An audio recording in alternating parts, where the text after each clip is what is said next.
On poursuit avec la section 3.3.3. Ici, on va encore faire de l'évaluation des seuils de probabilité, mais cette fois-ci, nos seuils ne seront pas dans notre table. Ce qu'on veut dire par là, c'est que on a vu dans la section 3.3.2 que lorsqu'on se donnait une probabilité, on pouvait trouver sa valeur antécédente, celle qui générait cette probabilité-là en allant dans notre table. Par contre, qu'est-ce qui se passe si la probabilité qu'on nous donne, elle n'est pas dans notre table? Si on va voir dans la table puis qu'on trouve pas cette valeur-là, qu'est-ce qui arrive à ce moment-là? Ben, dans ce temps-là, si la probabilité n'est pas dans notre table, on va avoir deux méthodes différentes pour pouvoir solutionner le problème. On se donne un exemple, puis on va voir avec des procédures qu'est-ce qu'on peut faire pour ça. Donc, l'exemple est le suivant. On se donne la probabilité que Z soit entre 0 et K, et cette probabilité-là vaut 0,2100. Dans la table, vous allez chercher la valeur 0,2100. Vous trouvez la valeur 0,2088 lorsque Z est entre 0 et 0,55 et la valeur 0,2123 lorsque Z est entre 0 et 0,56. Il n'y a pas d'autre valeur que ça. Vous n'arrivez pas à trouver exactement 0,2100. Ce que vous avez comme conclusion, c'est que votre valeur K est entre 0,55 et 0,56. Mais ça, c'est pas suffisant. Nous, on veut avoir une valeur. On voudrait avoir un chiffre qui nous donne cette probabilité-là. Ce qui veut dire qu'il va falloir trouver une méthode pour aller chercher cette probabilité-là. On a deux méthodes pour ça. La première se base sur le fait qu'on n'a pas besoin d'une grande précision et qu'à ce moment-là, ben, on accepte un petit peu moins de précision pour avoir la facilité dans notre procédure. Et la deuxième procédure, elle est un petit peu plus complexe, à peine plus, là, on fait un petit peu d'interpolation et on va trouver quelle est la valeur qui semble le plus près possible de ce qui nous intéresse. Donc, on regarde la première procédure et on va ensuite de ça revenir sur l'exemple qu'on essaie de donner ici. Donc, première procédure, en réalité, tout ce qu'on a à faire dans cette procédure-là, c'est de choisir la valeur qui va être associée à la probabilité qui est la plus proche de celle qu'on recherche. Donc, par exemple, 0,2100. On va prendre les deux probabilités les plus proches, puis on va chercher celle qui est exactement la plus proche entre les deux dans ce cas-ci. Et avec ce résultat-là, ben, on va chercher la valeur qui correspond à notre probabilité. Si jamais les deux probabilités sont exactement à la même distance de notre probabilité recherchée, à ce moment-là, on prend les deux valeurs et on en fait de la moyenne tout simplement. Regardons notre exemple ici. On avait la probabilité 0,2100. On a trouvé la valeur 0,55 qui nous donne 0,2088. On a trouvé la valeur 0,56 qui nous donne 0,2123.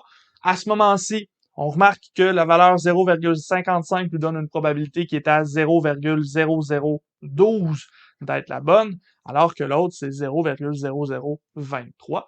Donc, la valeur qui est la probabilité la plus proche, c'est 0,2088.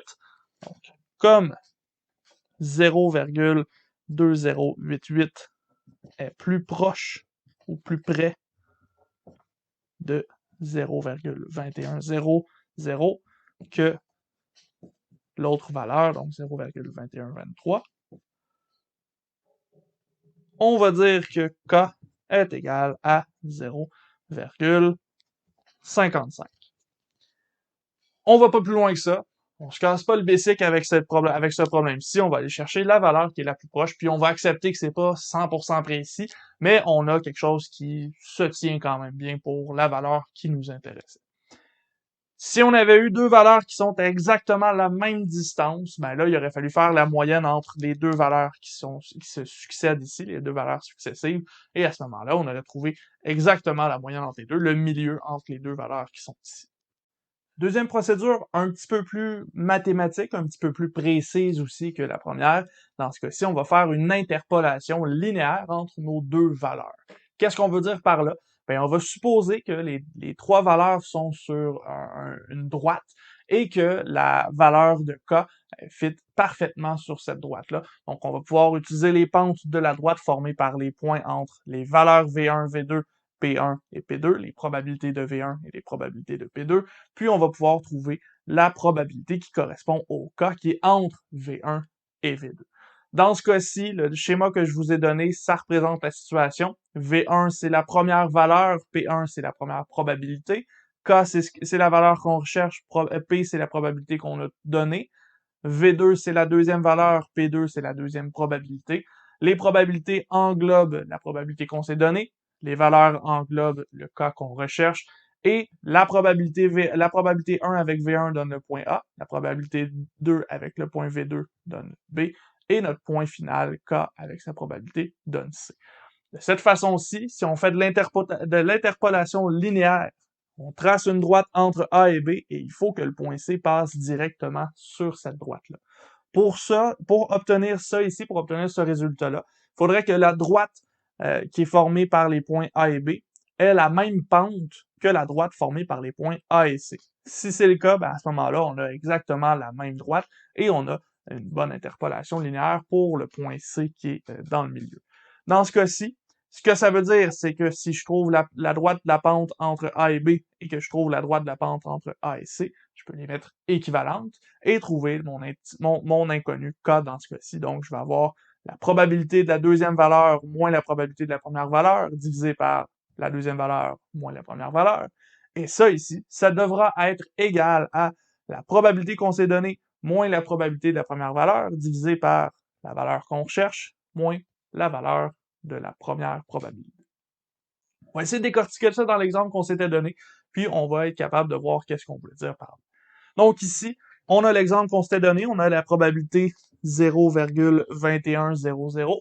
On cherche K dans ce cas-ci et on a trouvé que la probabilité que Z soit entre 0 et 0,55, c'était 0,2088, plus petit que la probabilité qu'on avait. Et la probabilité que Z soit entre 0 et 0,56, ça nous donnait 0,2123, quelque chose qui est plus grand que ce qu'on avait au-dessus. Donc là, on est dans la situation suivante. On a 0,2088 qui est plus petit que 0,2100, qui est plus petit que 0,2123. 0,2088, ça correspond à 0,55. Ça, c'est plus petit que notre variable K, étant donné que sa probabilité est plus grande, et K, c'est plus petit que la valeur 0,56 qui suit par la suite.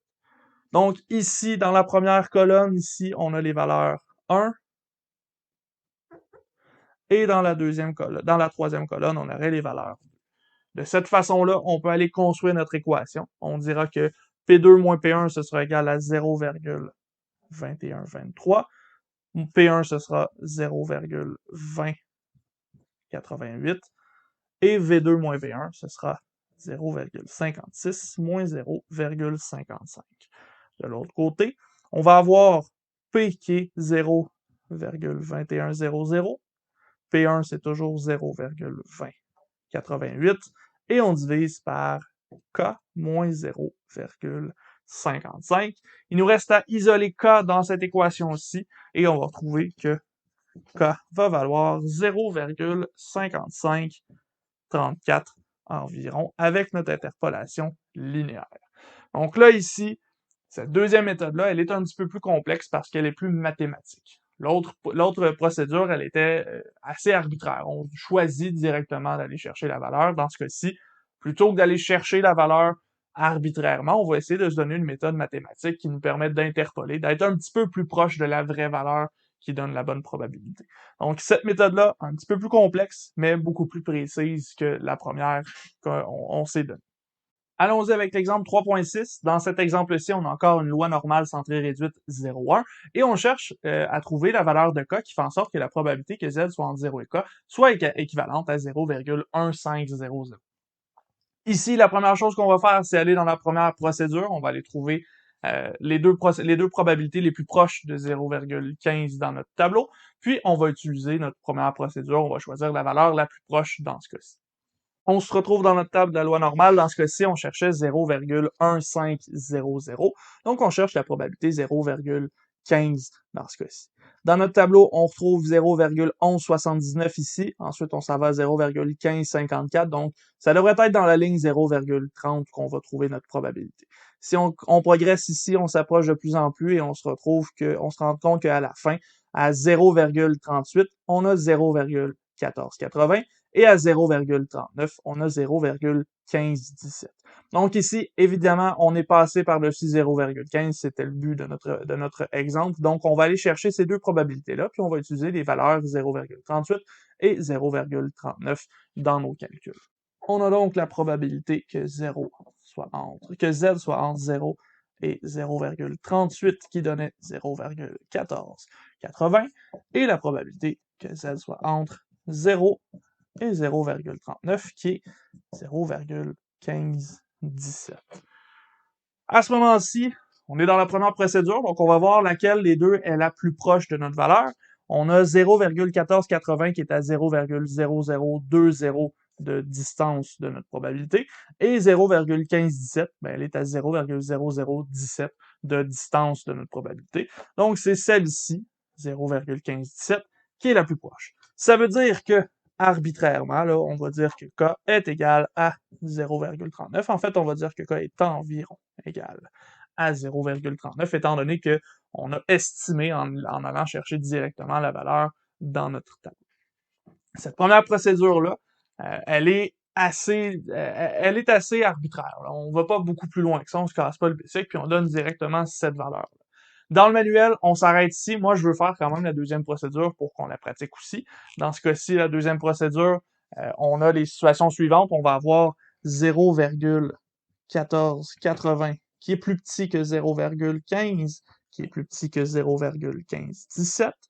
Et en dessous, ben, on a les valeurs, donc 0,38, qui sera plus petit que K, qui sera plus petit que 0,39. Donc, on a les valeurs 1 et 2 aux extrémités.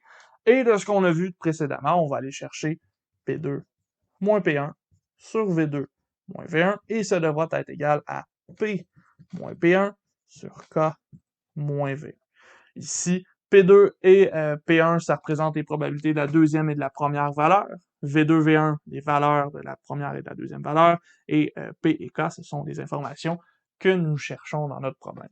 Donc ici, on va aller chercher à construire notre équation avec ça. P2, c'est 0,1517. P1, c'est 0,1480. V2, c'est 0,39. V1, c'est 0,38.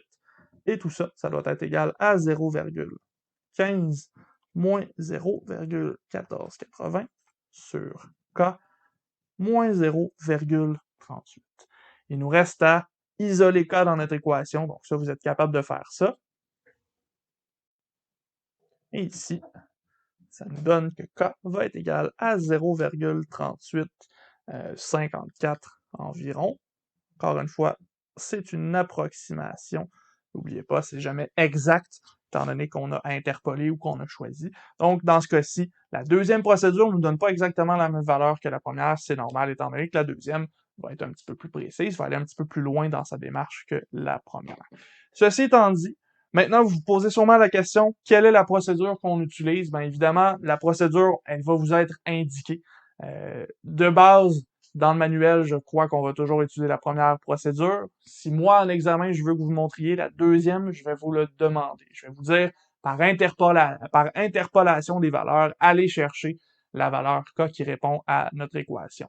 Si je vous l'indique pas, allez chercher la première procédure ou la deuxième, c'est celle que vous préférez. Mais si je vous l'indique, je vous demande d'utiliser la procédure que je vous ai indiquée précisément. Ceci étant dit, ça fait le tour de cet exercice-là. Vous en avez maintenant dans le manuel que vous pouvez faire. Nous, on va arrêter ici. On va reprendre dans une prochaine vidéo avec la section 3.3.4 où on va parler notamment de la notation des seuils de probabilité, donc les seuils qu'on commence à évaluer ici. On va pouvoir les noter et on va voir qu'il y a certains seuils de probabilité qui sont plus importants que d'autres.